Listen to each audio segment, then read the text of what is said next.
समस्त को आम लैंडिंग यूट्यूब चैनल को स्वागत। यह पूर्व आम पढ़ी निम्न प्रतिक्रियाशील विशिष्ट धातुगुड़ी को सेमानकर धातुपिंड किपर निष्कासन करा जाए। तेबे आज आम देखा मध्यम क्रमर सक्रिय धातुगुड़िकर निष्कासन। जोगुड़ा मध्यम क्रम थांती सेमानकर धातुपिंडरू धातु निष्कासन किपरि करा जाए से विषय आज आम देखा।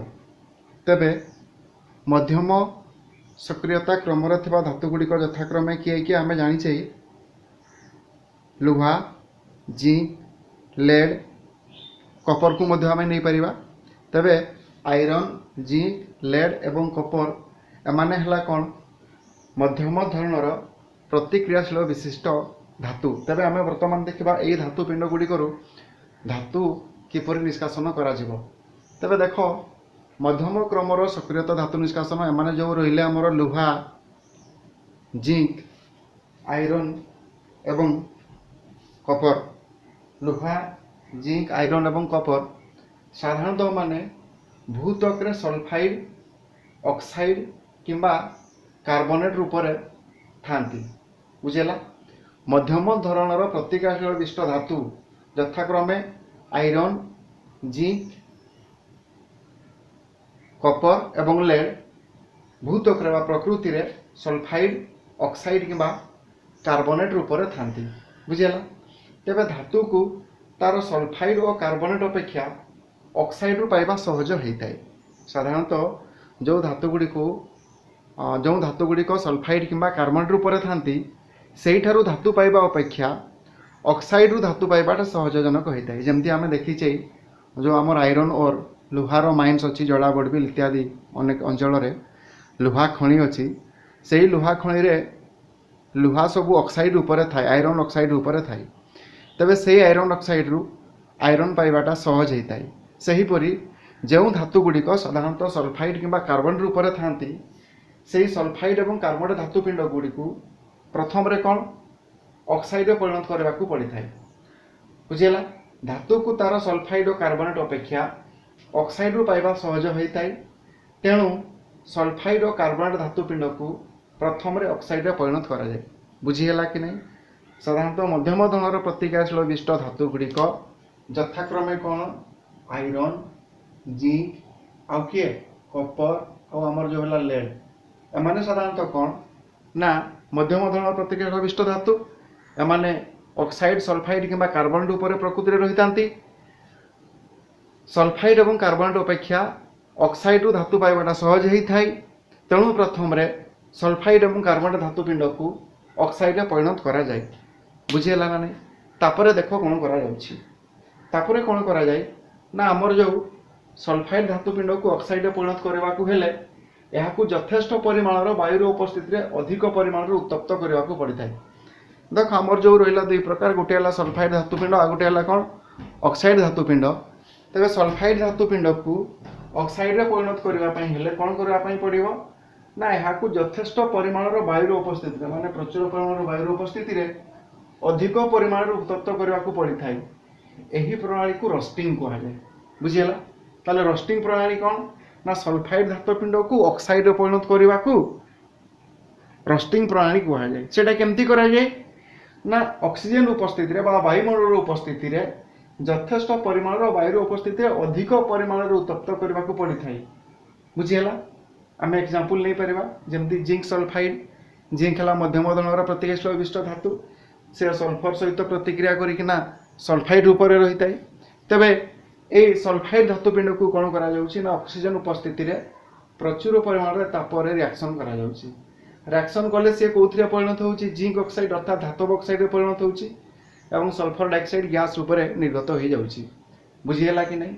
यही परि भाबे आमे कौन पाइले ना सल्फाइड धातुपिंड को ऑक्सीजन उपस्थिति रे बा वायुमंडल उपस्थिति रे प्रचुर परिमाण ताप दे ऑक्साइड अर्थात धातव ऑक्साइड आम पाईगले ऑक्साइड धातुपिंड पाईगले। बुझीगला। ताले ये सल्फाइड धातुपिंड को आम ऑक्साइड धातुपिंड किपरि करा जाए तार प्रणाली जो प्रणाली को आम कौन कहला रोस्टिंग प्रणाली कहगला। वर्तमान आम देखा कार्बोनेट धातुपिंड को ऑक्साइड परिणत करने को हेले ଏହାକୁ ସୀମିତ ପରିମାଣର ବାୟୁର ଉପସ୍ଥିତିରେ ଉତ୍ତପ୍ତ କରିବାକୁ ପଡ଼ିଥାଏ। ସୀମିତ ପରିମାଣର ବାୟୁର ଉପସ୍ଥିତିରେ ଉତ୍ତପ୍ତ କରିବାକୁ ପଡ଼ିଥାଏ। ଏହି ପ୍ରଣାଳୀକୁ କାଲସିନେସନ୍ କୁହାଯାଏ। ଦେଖ ଜିଙ୍କ୍ କାର୍ବୋନେଟ୍ ZnCO3 ଏହାକୁ ଆମେ ଉତ୍ତପ୍ତ କରୁଛେ, ତାହେଲେ କୋଉଥିରେ ପରିଣତ ହେଉଛି? ଜିଙ୍କ୍ ଅକ୍ସାଇଡ୍ ପ୍ଲସ୍ କାର୍ବନ ଡାଇଅକ୍ସାଇଡରେ ପରିଣତ ହେଉଛି। ତାହେଲେ ଏଇଠି ଗୋଟେ କଥା ଦେଖ, ଆମ ମନରେ ପ୍ରଶ୍ନ ଉଠୁଥିବ ଯେ ଆମେ ସଲଫାଇଡ୍ ଧାତୁ ପିଣ୍ଡକୁ ପ୍ରଚୁର ପରିମାଣର ବାୟୁର ଉପସ୍ଥିତିରେ ଉତ୍ତପ୍ତ କରୁଛେ, କ'ଣ ପାଇଁ? ନା ସଲଫାଇଡ୍ ଧାତୁ ପିଣ୍ଡରେ ସାଧାରଣତଃ ଅକ୍ସିଜେନ୍ ନାହିଁ। ଏଇ ZnS ଜିଙ୍କ୍ ସଲଫାଇଡ୍ରେ ଅକ୍ସିଜେନ୍ ନାହିଁ। ତେଣୁ ଅକ୍ସାଇଡ୍ରେ ପରିଣତ କରିବା ପାଇଁ ହେଲେ ଅକ୍ସିଜେନ୍ ଉପସ୍ଥିତିରେ ତାକୁ ପ୍ରଚୁର ପରିମାଣରେ ଉତ୍ତପ୍ତ କରି ଜିଙ୍କ୍ ଅକ୍ସାଇଡ୍ରେ ପରିଣତ କରାଯାଏ। କିନ୍ତୁ ନା ଜିଙ୍କ୍ କାର୍ବୋନେଟ୍ରେ ଅକ୍ସିଜେନ୍ ଅଛି, ZnCO3 ଏଠାରେ ଅକ୍ସିଜେନ୍ ଅଛି। ତେଣୁ ଏହାକୁ ଜିଙ୍କ୍ ଅକ୍ସାଇଡ୍ରେ ପରିଣତ କରିବା ପାଇଁ ମାନେ ବାୟୁର ଉପସ୍ଥିତି ଏତେ ଆବଶ୍ୟକ ହୋଇନଥାଏ। ତେଣୁ ଜିଙ୍କ୍ କାର୍ବୋନେଟ୍କୁ ସୀମିତ ପରିମାଣର ବାୟୁର ଉପସ୍ଥିତିରେ ତାପ ପ୍ରୟୋଗ କରି ଜିଙ୍କ୍ ଅକ୍ସାଇଡ୍ରେ ପରିଣତ କରାଯାଏ। ଏହି ପ୍ରଣାଳୀକୁ କାଲସିନେସନ୍ କୁହାଯାଏ। ବୁଝିହେଲା? ତାହେଲେ ସଲଫାଇଡ୍ ଧାତୁ ପିଣ୍ଡକୁ ଅକ୍ସାଇଡ୍ରେ ପରିଣତ କରିବା ପାଇଁ ଯେଉଁ ପ୍ରଣାଳୀଟା ଅବଲମ୍ବନ କରାଯାଏ ତାକୁ ରୋଷ୍ଟିଂ ପ୍ରଣାଳୀ କୁହାଯାଏ ଏବଂ କାର୍ବୋନେଟ୍ ଧାତୁ ପିଣ୍ଡକୁ ଅକ୍ସାଇଡ୍ ଧାତୁ ପିଣ୍ଡରେ ପରିଣତ କରିବାକୁ ଯେଉଁ ପ୍ରଣାଳୀ ଅବଲମ୍ବନ କରାଯାଏ ସେହି ପ୍ରଣାଳୀକୁ କାଲସିନେସନ୍ ପ୍ରଣାଳୀ କୁହାଯାଏ। ବୁଝିହେଲା? ତାହେଲେ ଆମକୁ ମନେ ରଖିବା ପାଇଁ ସହଜ କେମିତି ହେବ? ଯେଉଁଠି କାର୍ବୋନେଟ୍ ଅଛି ସେ ହେଲା କାଲସିନେସନ୍ ପ୍ରଣାଳୀ। ଜିଙ୍କ୍ କାର୍ବୋନେଟ୍ରେ କାର୍ବୋନେଟ୍ ଅଛି, ତେଣୁ କାଲସିନେସନ୍ ପ୍ରଣାଳୀରେ ତାକୁ ଅକ୍ସାଇଡ୍ରେ ପରିଣତ କରିବା। ବୁଝିହେଲା? କିନ୍ତୁ ପୂର୍ବଟିରେ କ'ଣ ଅଛି? କାର୍ବୋନେଟ୍ ନାହିଁ। କ'ଣ ଅଛି ଏଠି? ଅକ୍ସାଇଡ୍ ସଲଫାଇଡ୍ ଅଛି। ସଲଫାଇଡ୍ ଧାତୁ ପିଣ୍ଡଟାକୁ ଅକ୍ସାଇଡ୍ରେ ପରିଣତ କରିବାକୁ କ'ଣ କୁହାଯାଉଛି? ରୋଷ୍ଟିଂ ପ୍ରଣାଳୀ କୁହାଯାଉଛି।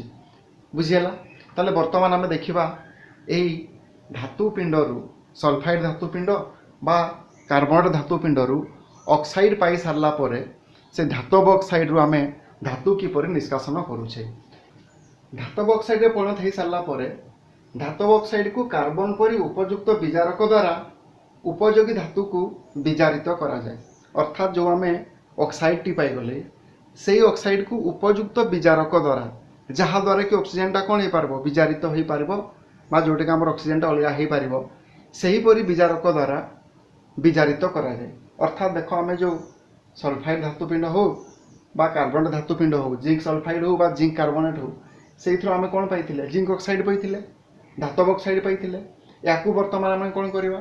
ବିଜାରଣ କରିବା। କାର୍ବନ ସହିତ ଯଦି ଏହାକୁ ପ୍ରତିକ୍ରିୟା କରାଯାଏ, ଜିଙ୍କ୍ ଅକ୍ସାଇଡ୍କୁ କାର୍ବନ ସହିତ ପ୍ରତିକ୍ରିୟା କଲେ ଜିଙ୍କ୍ ପ୍ଲସ୍ କାର୍ବନ ମୋନୋକ୍ସାଇଡ୍ ମିଳୁଛି। ବୁଝିହେଲା କି ନାହିଁ? ତ ଏହିପରି ଭାବେ ଆମେ କ'ଣ ପାଇଗଲେ? ଜିଙ୍କ୍ ପାଇଗଲେ। ବୁଝିହେଲା କି ନାହିଁ? ତାହେଲେ ଆମେ କ'ଣ କଲେ? ସଲଫାଇଡ୍ କିମ୍ବା କାର୍ବୋନେଟ୍ ଧାତୁ ପିଣ୍ଡକୁ ପ୍ରଥମରେ ଅକ୍ସାଇଡ୍ ଧାତୁ ପିଣ୍ଡରେ ପରିଣତ କଲେ ଏବଂ ଅକ୍ସାଇଡ୍ ଧାତୁ ପିଣ୍ଡକୁ ବିଜାରଣ ପ୍ରକ୍ରିୟା ଦ୍ୱାରା ପ୍ରତିକ୍ରିୟା କରି ଆମେ ଧାତବ ଅକ୍ସାଇଡ୍ରୁ କ'ଣ ପାଇଗଲେ? ଧାତୁ ପାଇଗଲେ। ବୁଝିହେଲା? ତେବେ ବେଳେବେଳେ ଏହି ଧାତବ ଅକ୍ସାଇଡ୍ରୁ ଧାତୁ ପାଇବା ପାଇଁ ବିସ୍ଥାପନ ପ୍ରକ୍ରିୟା ମଧ୍ୟ ବ୍ୟବହାର କରାଯାଇଥାଏ। ଦେଖ, ଯେପରି ଏଠି ଆମେ ଜାଣିଛେ ପୂର୍ବରୁ ବିସ୍ଥାପନ ପ୍ରତିକ୍ରିୟା ଜାଣିଛେ ଯେ ଅଧିକ ପ୍ରତିକ୍ରିୟାଶୀଳ ବିଶିଷ୍ଟ ଧାତୁ ନିମ୍ନ ପ୍ରତିକ୍ରିୟାଶୀଳ ବିଶିଷ୍ଟ ଧାତୁକୁ ବିସ୍ଥାପନ କରିଥାଏ। ବୁଝିହେଲା କି ନାହିଁ? ଯେପରି ଦେଖ, ଏଇଠି ଆମର ମାଙ୍ଗାନିଜ୍ ଅକ୍ସାଇଡ୍ ପ୍ଲସ୍ ଆଲୁମିନିୟମ୍। ଏଇଠି ମାଙ୍ଗାନିଜ୍ ଠାରୁ ଆଲୁମିନିୟମ୍ ଅଧିକ ପ୍ରତିକ୍ରିୟାଶୀଳ ବିଶିଷ୍ଟ ଧାତୁ। ଯଦି ଆମେ ମାଙ୍ଗାନିଜ୍ ଅକ୍ସାଇଡ୍ରୁ ମାଙ୍ଗାନିଜ୍ ପାଇବା ପାଇଁ ଚାହୁଁଛେ, ତାହେଲେ ତାକୁ ଆଲୁମିନିୟମ୍ ସହିତ ପ୍ରତିକ୍ରିୟା କଲେ କ'ଣ ହୁଏ? ନା ଆଲୁମିନିୟମ୍ ମାଙ୍ଗାନିଜ୍କୁ ହଟେଇ ଦିଏ। ଦେଖ, ଆଲୁମିନିୟମ୍ ମାଙ୍ଗାନିଜ୍କୁ ହଟେଇ ଦେଇକିନା ଆଲୁମିନିୟମ୍ ଅକ୍ସାଇଡ୍ ହେଇଗଲା। ଆମକୁ ମାଙ୍ଗାନିଜ୍ଟି ତରଳ ଅବସ୍ଥାରେ ମିଳିଗଲା, ମୁକ୍ତ ଭାବେ ମିଳିଗଲା। ଏଇଟା କେଉଁ ପ୍ରତିକ୍ରିୟା ହେଲା? ବିସ୍ଥାପନ ପ୍ରତିକ୍ରିୟା। ବୁଝିହେଲା? ତେବେ ଧାତବ ଅକ୍ସାଇଡ୍ରୁ ଧାତୁ ପାଇବା ପାଇଁ ବେଳେବେଳେ ଆମେ ବିଜାରଣ ପ୍ରକ୍ରିୟା ଅବଲମ୍ବନ କରୁଛେ, ଆଉ ବେଳେବେଳେ କ'ଣ? ବିସ୍ଥାପନ ପ୍ରକ୍ରିୟା ଅବଲମ୍ବନ କରି ଧାତବ ଅକ୍ସାଇଡ୍ରୁ ଆମେ ଧାତୁ ପାଇପାରିଥାଉ। ବୁଝିହେଲା କି ନାହିଁ?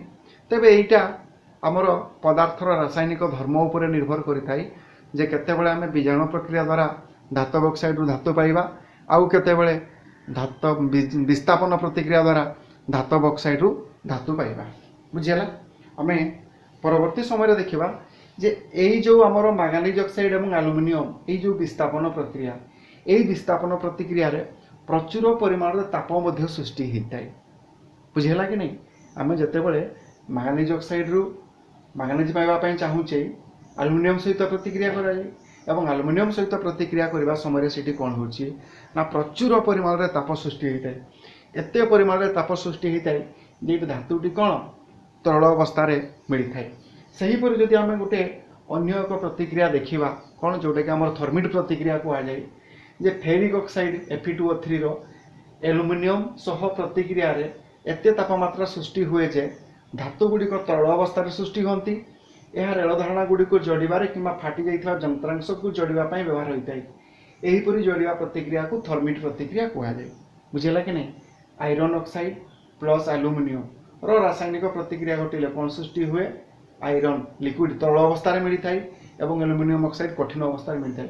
तेज यही दुईटर रासायनिक प्रतिक्रिया रे एते तापमात्रा सृष्टि हुए जे कौन आयरन टा तरल अवस्था मिलता है। बुझीगला कि नहीं? तेरे यही तरल अवस्था मिलवा द्वारा कौन हुए ना रेल धारणा गुड़ी को संयुक्त करा जाए। कौन करा जाए? रेल धारणा गुड़ी को संयुक्त करा जाए। यह छड़ा भांगी जाइथिबा यंत्रांश गुड़ी को मध्य संयोग करा जाए। बुझीगला कि नहीं? ताले आमे जेपरि देखिथिबा हमर साधारणतः आमे दैनंदिन जीवन में देखिथिबा जमती ढलई काम हुए ओल्डिंग दुकान रे ढलई काम हुए देखिथिबा आमे लुहा खंड को जड़ा जाए किपरि जड़ा जाए ना जने मिस्त्री जो एल्युमिनियम रड नहीं थाई एवं ताकू संयोग करने द्वारा विद्युत संयोग करने द्वारा कौन हुए प्रचुर परिमाण में ताप सृष्टि होता है एवं ताहा तरल अवस्था मिलता है।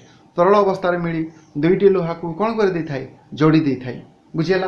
सेहीपरि थर्बिन मध्य एक प्रणाली जो प्रणाली रे आयरन ऑक्साइड और एल्युमिनियम रासायनिक प्रतिक्रिया घटा जाए और यही रासायनिक प्रतिक्रिया हेबा जोगु एते परिमाण में तापमात्रा मध्य सृष्टि होता है जो तापमात्रा को कौन करता है एल्युमिनियम सॉरी जो तापमात्रा की लुहा को तरल अवस्था सृष्टि कर देता है और लुहा को तरल अवस्था सृष्टि करने द्वारा कौन लुहा धारणा एवं विभिन्न प्रकार यंत्रांश को मध्य जोड़बार कौन सहायता होता है। बुझेगा? बर्तमान आम परवर्ती देखा कौन ना अधिक सक्रियता क्रम धातु गुड़िकर निष्कासन। ताले आम जाचे पूर्वर जे जो गुड़ाक अधिक प्रतिक्रियाशीलता धातु सामान्य साधारणतः लवण अवस्था था यथा sodium chloride potassium chloride magnesium chloride calcium chloride एम साधारणतः लवण अवस्था था अर्थात सोडियम पोटासियम कैल्शियम मैग्नीशियम मैंने लवण अवस्था मिलता क्लोराइड रूप था।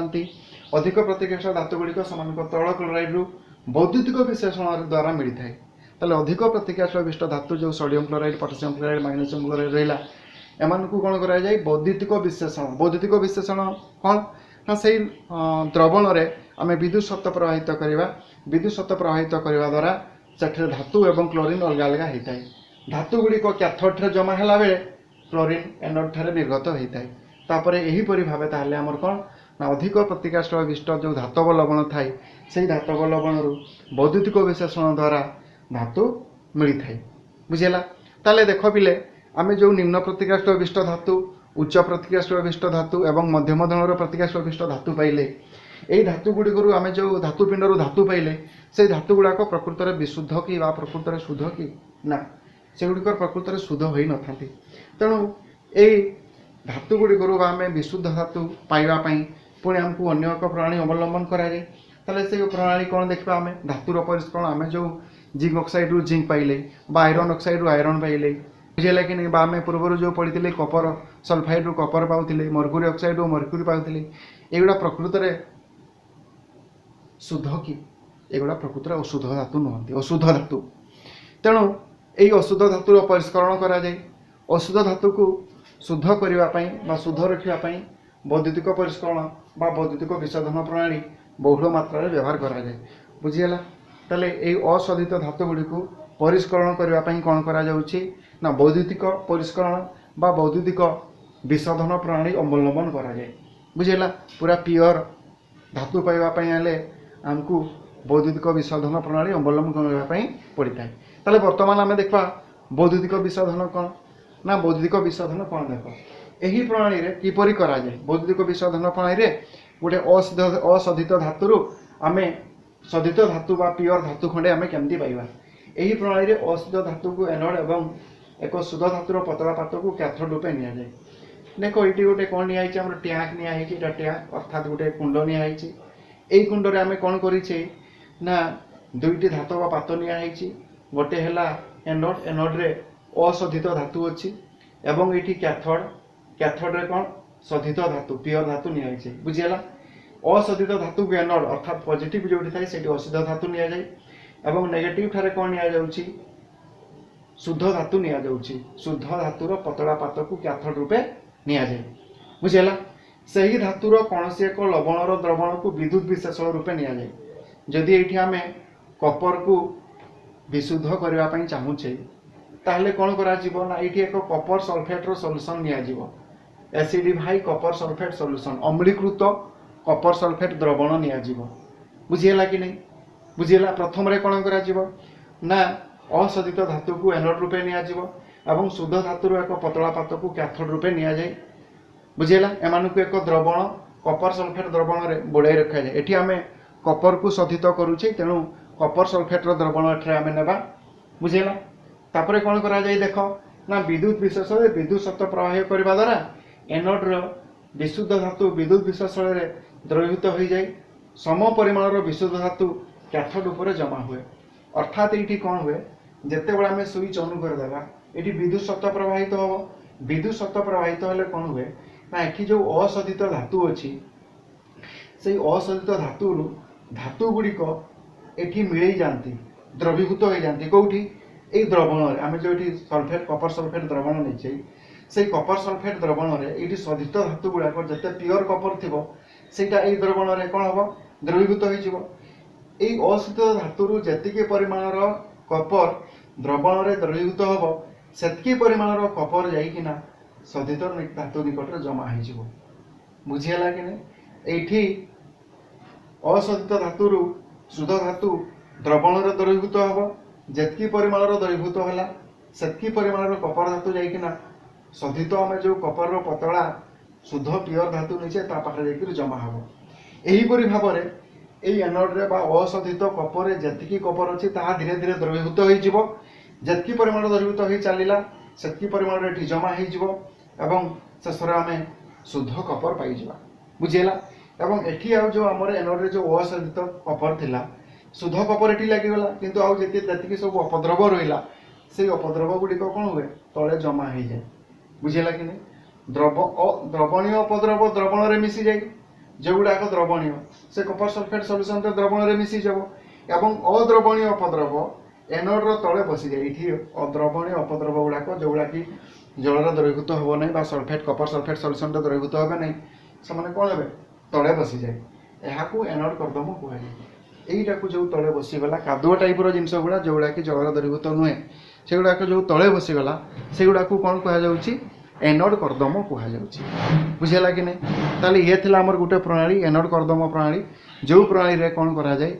ना अशोधित धातु को विशुद्ध करा जाए बुझेगा ना नहीं अशोधित धातु गुड़िक कौन हुए ना ये आमर तले बसी जाए जो गुड़ा कि विशुद्ध पदार्थ नुहे बा जो अपद्रव गुड़ाक जो गुड़ाक जलर द्रवीभूत हुए ना कपर सल्फेट सल्ट द्रवीभूत हुए ना से गुड़ाक तले बस जाए करदम गुड़ाक तले बसी जाऊ एनोड करदम कहुए बुझेगा ताले यहीपरि भाव आम कौन कले ना विद्युत विशोधन वैद्युतिक विशोधन प्रणाली रे आम कौन कले ना अशोधित धातु विशुद्ध धातु पाई पारे बुझेगा ताले ये थिला हमर आजिकार पाठ जे आम केमती मध्यम धरणर प्रतिक्रियाशील विशिष्ट धातु एवं उच्च प्रतिक्रियाशील विशिष्ट धातु धातु निष्कासन कले बुझेगा ताले आम देखले कौन मध्यम क्रमर प्रतिक्रियाशील विशिष्ट धातु निष्कासन आम कले से गुड़ाक प्रथम कौन सल्फाइड बा कार्बोनेट रूप में था ये सल्फाइड और कार्बोनेट रूप में धातुपिंड को प्रथम आम कौन ऑक्साइड परिणत कले बुझेगा कि नहीं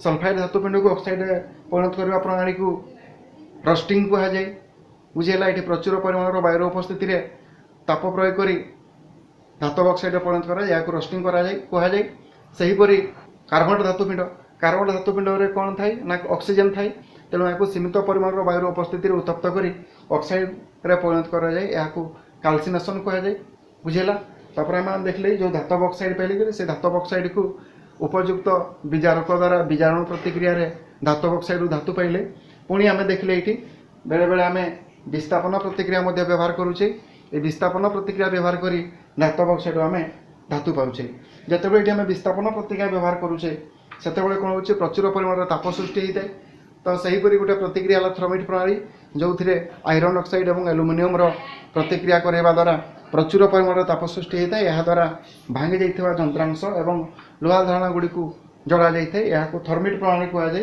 आउ आम कौन देखले तापर आम देखले कौन धातुर परिष्करण। धातुर परिष्करण आम देखले कौन वैद्युतिक विशोधन। वैद्युतिक विशोधन द्वारा कौन करा जाउछि ना धातुर विशुद्ध रूप मिल पारुछि। बुझेला ठीक अच्छे। ताले आज पाठ को आम ये रखा। तेबे ये थिला हमर चैप्टर धातु एवं धातु। या को आम भल भाव में पढ़ी ना। यूट्यूब प्रत्येक पाठ को आम मूलर पुणी देखी ना जहाँद्वारा आमको विषयटी बुझापी सुविधा हे। आजिकार पाठ को रखा। धन्यवाद।